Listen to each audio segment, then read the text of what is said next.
আরে মামু তুমি আমার কইলে দিতাছো আরে বেটা আমার লগা তোর লেগে একটা ভালো সম্বন্ধ দেখতাছি। আমার মেয়ে পছন্দ করবে আর মিয়া আরে কি কর তোর মতন ফুলার যদি পছন্দ না করে তাহলে হেরার কপাল হেরা ফুচ্চা পালাই দিব। আয় বললো যে সালাম আলাইকুম চাচা। ওয়ালাইকুম আসসালাম ভাতিজা। ভালো আছেন নি? আলহামদুলিল্লাহ ভালো, তুমি ভালো আছো?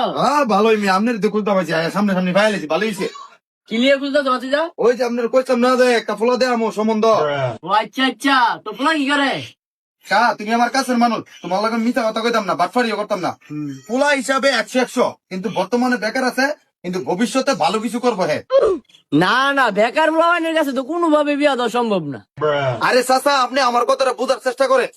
মায়ের সাথে আপনার মায়ের সাথে এই ফুলাটা খুব সুন্দর ভাবে ম্যাচিং খাইবো, বুঝছেননি? আপনার মায়ের বয়স 17 আর এই ফুলার বয়স 20, বুঝছেননি? খুব সুন্দর ভাবে ম্যাচিং খাইবো, এমন ফুলা পাইতেন না তো চাচা।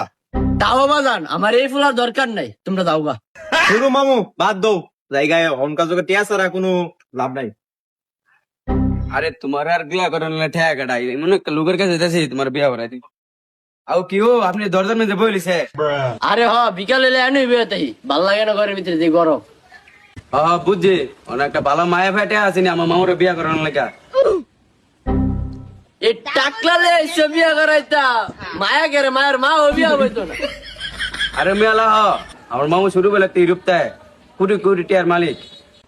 আরে কৌকি, আমি তো জানি ইউরোপ মেলা টিয়া, আর অন্য মায়া দেওয়ার মধ্যে না, আমার ঘরে একটা মায়া আছে।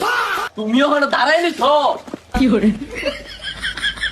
বাজান বউ বউ বউ বউ, বাজান বউ।